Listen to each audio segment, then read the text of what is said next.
So this is like the fourth YouTube video that I filmed today, and when I started this little session, the lighting was great. It was doing me a lot of favours, but now the sun's gone behind some clouds, so we're just gonna have to deal with this. There were 10 books on my What the Hell Happened to My Halls TBR, and I'm pretty pleased with getting through half of them. And I read a lot of books from outside that challenge that I enjoyed as well. I also dabbled in 2 readathons this month, the Time Hopathon and Thrillerathon, but I'm gonna start by telling you about my books from What the Hell Happened to My Halls. So the one physical book I had on my TBR, I've actually ended up leaving at my boyfriend's house, which is a real shame because I would like to tell you about some of the like sticky tabs that I've put in them and what I've marked off on this book. But that is Here We Stand, which is published by Hono, and it is edited by Helena Earnshaw and Angharad Penryn Jones. This is a book all about female activism, and it features essays by female activists and also interviews with female activists. This book tells us all about what led these women to activism, what activism they've done, and what they have learned from their activism, and I thought this was a really impressively put together book. This book is extremely intersectional, and I think that is a really admirable thing that the publishers have done. I think it would have been very easy for this to be a very white, able-bodied collection of activists, and that is not to say that the activism done by white able-bodied activists is unworthy of praise, but I think the intersectionality of the women in this collection, we have women of various different ethnic backgrounds, we have women who have different sexualities, we have women who have a wide range of body types, and I think this collection of essays and interviews is a phenomenal example of how women can use their platforms and their opportunities to elevate the voices of other women. One of the most interesting aspects of this for me included learning about the negative effects of the Paralympics in 2012 in London. And another really interesting aspect of this book was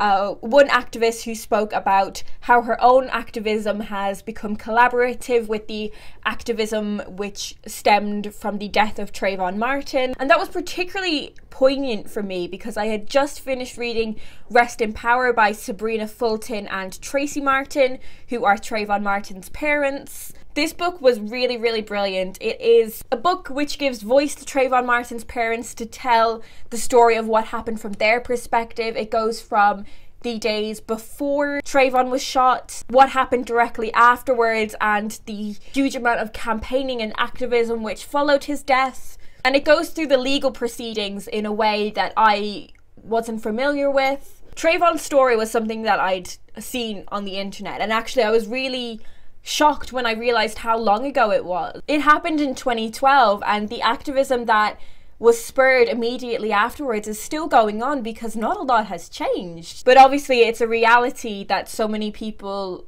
are living through at the moment, and I think it was really important to be reminded of that. If you're unfamiliar with what happened to Trayvon Martin, he was a 17-year-old black boy who was shot by a neighborhood watch person, and Trayvon tragically died. The book explains this in a much more nuanced and detailed and accurate way than I ever could, and I think it's important to learn about this from the voices that were there and not from me. So I would highly recommend this book to you if you want to learn more about it, which I think you really should.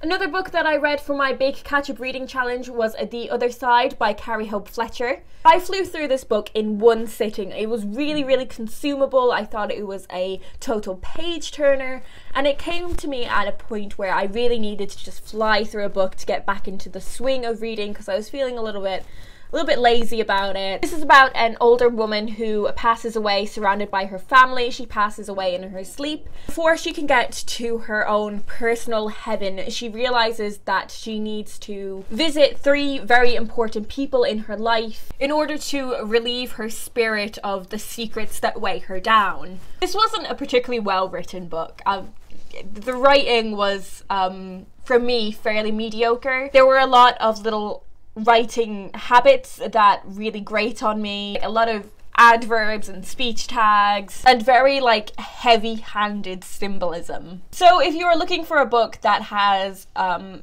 really fantastic writing style, this probably isn't the one for you, but if you're looking for a quick and easy light read, then I would highly recommend this. I think compared to a lot of light and easy reads that I've had before, this one was a lot more enjoyable. I found the relationships really believable. I thought there was really great representation of sexualities in this book as well. We do have characters that are explicitly bisexual and pansexual, and those terms are explained, which I think is a really valuable thing in this book considering a lot of its target audience. As I said, if you're looking for something light and easy, then I would recommend this one, but if you are after really good writing, this might not be for you at the moment. Next, I have a couple of YA books. The first of those is Lorelei by Laura Dockrell. This is one of those books that's been on my TBR for ages, and I'm really glad that I finally got around to it. This is a young adult story about mermaids. It follows what happens when a teenage boy finds a teenage girl washed up on the beach, and she's entirely naked, and he takes care of her. She is entirely baffled by a lot of cultural norms, which can be a really entertaining component of this story. And as we delve further and further into this book, we learn more about the mermaid society that she comes from and the lore surrounding how people become mermaids. I don't want to reveal too much about what we learn about this mermaid society. I found this book quite disappointing. Firstly, I found this boy's protection of this girl somewhat unbelievable. For quite a while he manages to keep the fact that he is taking care of this girl secret, and I found that somewhat unbelievable. I didn't particularly become invested in any of the characters either. I don't feel like we really got to know them very much. However, something that I really enjoyed about this book was the multiple perspectives, especially the perspective of the sea. I thought sections that were narrated by the sea were really well done, and I thought it was a really interesting point of view. Beautiful lyrical writing, so I've definitely got to give the book props for that. And this book has definitely whetted my appetite for some more mermaid retellings, which I'm going to be reading later in the year. So the final book I'm going to tell you about from What the Hell Happened to My Halls is a book that I also read for Thrillerathon, and that is Cruel Summer by Juno Dawson.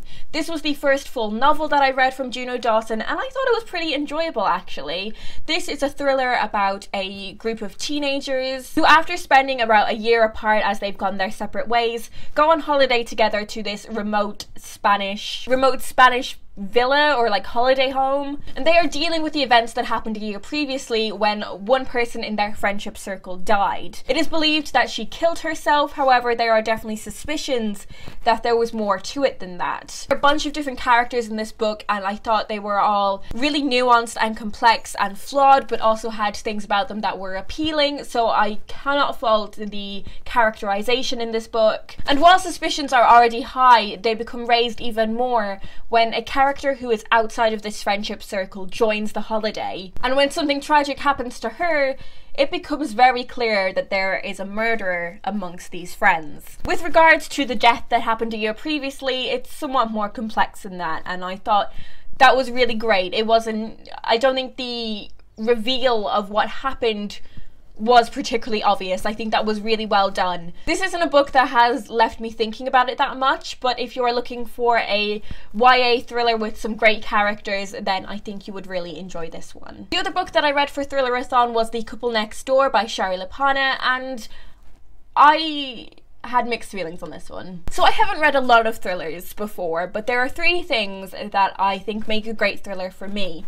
The first thing is that it has to be a page turner, and this book was definitely a page turner. It has to shock and surprise me in a really significant way, and this book didn't really do that for me. There were like small little surprises, but nothing particularly significant. And I also think a thriller has to evoke a really physical reaction from me. Like, I want to feel anxious and unsure. Not to the point where it bothers me, but I think one of the great things about thrillers as a genre is their ability to evoke a physical reaction like that. This is about what happens when a couple go next door to a dinner party, leaving their baby in their own house. They agree to check on the baby every 30 minutes, and they also have the baby monitor with them. But of course the baby goes missing. And this follows the aftermath as we try and figure out what happened to the baby, who is responsible for her disappearance. And it seems that halfway through the book we find out what happens in a very heavy-handed way.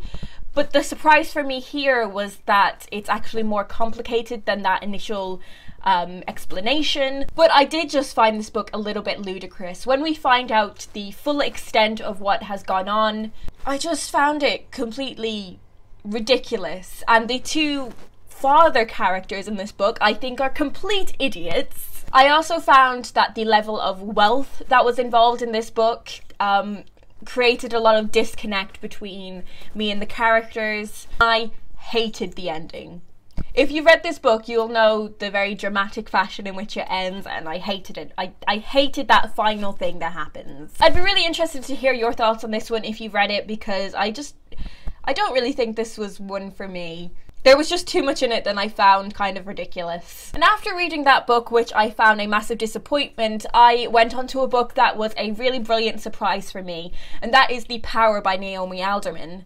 This is a book about what happens when young girls have this power awoken in them. It's been like a dormant gene for a really long time, and this allows them to control electricity and conduct electricity, and they can pass this power onto other women. I think I went into this book with the perfect level of expectation because I thought it was going to be good. Obviously it won the Women's Prize for Fiction and a lot of people have said really good things about it, but also it is a sci-fi dystopian book, which isn't really a genre that I gravitate towards. But I was really surprised when this was like literary dystopia, which is something I like a lot more. In this book we follow a number of different perspectives. We follow a politician in America whose daughter has the power, and then the power is passed on to her. We follow one character who is really been abused by her foster family. We have another character who co-opts Christianity and changes it from like the father to the mother. We have another character who sort of involved in gangs and drug cartels in London. And we also follow a male Nigerian reporter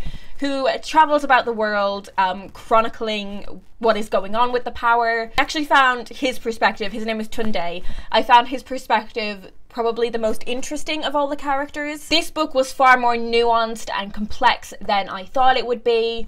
I think it raised a lot of interesting questions about gender and power imbalances. At times I thought the book was somewhat imbalanced, both in pace and in terms of what we were seeing from each of the different perspectives. And I did wonder how transgender individuals fit into this society. There seemed to be a real sense of a gender binary in this book. What I loved about this book is really interesting narrative framing of this book. So it's kind of like sandwiched with these letters between two writers, and there is the implication that they live beyond the society that this book deals with. They live in a society where it's not common knowledge that men were once the ones that had the power advantage.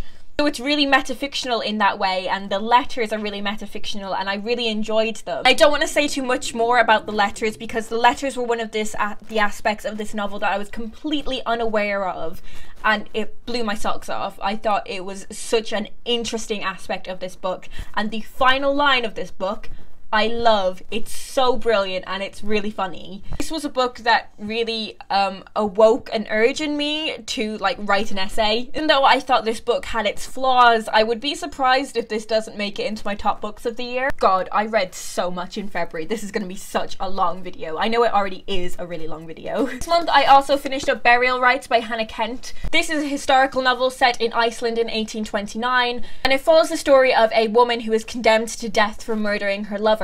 She goes to a farm housed by this farming family, and she has to work while she's there, and we alongside this family realize there is more to Agnes, the person accused of killing her lover, than initially meets the eye. What is really phenomenal about this book is this writing style. If you like really lyrical, intricate, beautiful writing, then I would definitely recommend this one to you. Like, some of the sentences in this book are they're just delicious. While I don't have a huge amount to say about the plot of this book, the writing style was amazing, and if that's your jam, then I would definitely recommend this one. I read Two on a Tower by Thomas Hardy. This is a book that combines the story of star-crossed lovers with an exploration of scientific discovery and astronomy. Our two main characters are a young man who is is up and coming and prominent in astronomy and scientific discovery, and a woman who is, I think it's 8 years his senior, and they fall in love. Her husband has recently passed away. It's really funny, like he died and then she's like,